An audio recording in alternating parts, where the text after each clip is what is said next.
घरमा कतै 5वटा सामान त छैनन्।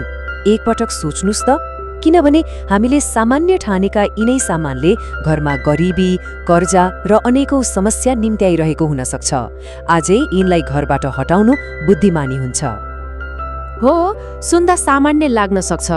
धेरैले यस्ता कुरालाई मजाकमा उडाए पनि तर पछि गएर पछुताउनु परेको छ। आजको यो विश्लेषणलाई अन्त्यसम्म हेर्नुहोला, किनकि 5औं नम्बरमा जुन सामानको कुरा हुँदैछ त्यसलाई सबैभन्दा खतरनाक मानिन्छ। हामी सबै मेहनत गर्छौं, हैन त? भगवानमा आस्था पनि राख्छौं, तर कहिलेकाहीँ थाहै नपाई आफ्नै घरभित्र राखिएका केही गलत सामानले गरिबीलाई स्वागत गरिरहेका हुन्छौं। शास्त्र र वास्तुका मान्यताहरूले के भन्छन् भने केही यस्ता सामान छन् जसले घरको सकारात्मक ऊर्जालाई नै सोसेर लिन्छन्। ल, अब सुरु गरौँ पहिलो सामानबाट। यो हो फुटेको ऐना। हो, घरमा फुटेको वा चर्किएको ऐना राख्नु निकै नै अशुभ मानिन्छ। अब हेर्नुस् है, यसले के गर्छ। पहिलो कुरा, फुटेको ऐनाले आत्मविश्वासलाई नै चकनाचुर पार्छ। दोस्रो, यसले घरको सकारात्मक ऊर्जालाई खलबल्याइदिन्छ र सबैभन्दा महत्त्वपूर्ण, यसले गर्दा घरमा धन टिक्नै सक्दैन। त्यसो भए के गर्ने त? समाधान एकदमै सिधा छ। यदि घरमा ऐना फुट्यो भने त्यसलाई टालटुल गर्ने वा जोड्ने प्रयास गर्दै नगर्नुहोस्।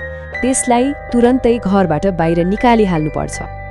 अब दोस्रो सामानतिर लागौं, जुन हो पुराना, फाटेका वा कामै नलाग्ने भएका जुत्ता चप्पल।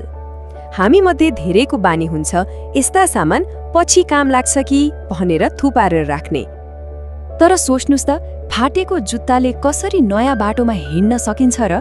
यस्ता जुत्ता चप्पलले हाम्रो प्रगतिलाई रोक्ने प्रतीकको रूपमा काम गर्छन्, बनिरहेको काम बिगार्न सक्छन् र समाजमा मान सम्मान पनि घटाउँछन् भन्ने विश्वास छ। भन्नुको मतलब घरमा यस्ता पुराना र च्यातिएका जुत्ता चप्पल थुपार्नु भनेको जानी जानी गरिबीलाई आउनुहोस् भनेर ढोका खोल्नु जस्तै हो।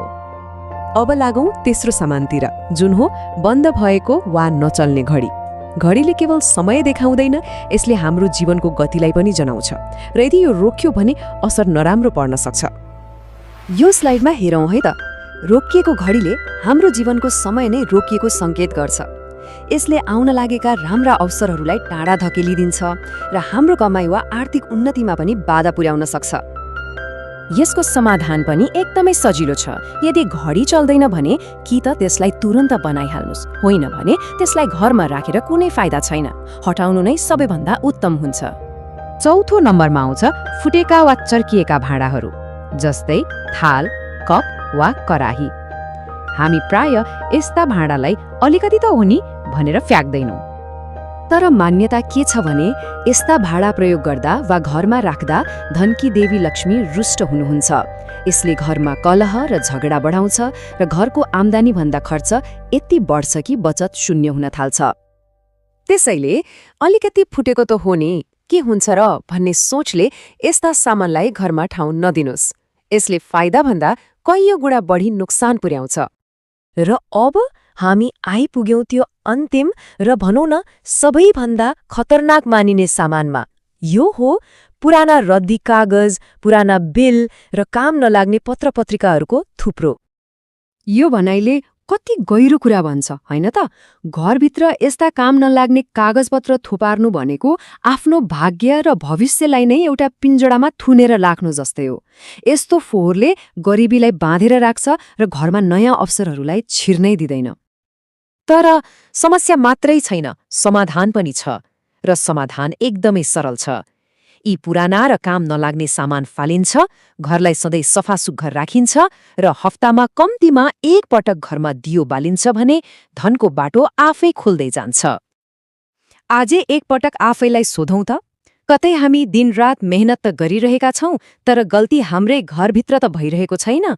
कहिलेकाहीँ यस्ता एकदमै साना कुराले पनि हाम्रो जीवनमा ठूलो असर पारिरहेको हुन्छ। ल त, आजको यो जानकारी कस्तो लाग्यो? यदि मन पर्यो र उपयोगी लाग्यो भने एउटा लाइक चाहिँ छोड्नुहोला। यस्तै ज्ञानमूलक जानकारीका लागि सब्स्क्राइब पनि गर्नुहोस् र कमेन्टमा इमान्दारीपूर्वक बताउनुहोस् त, यीमध्ये कुन चाहिँ सामान घरमा भेटियो।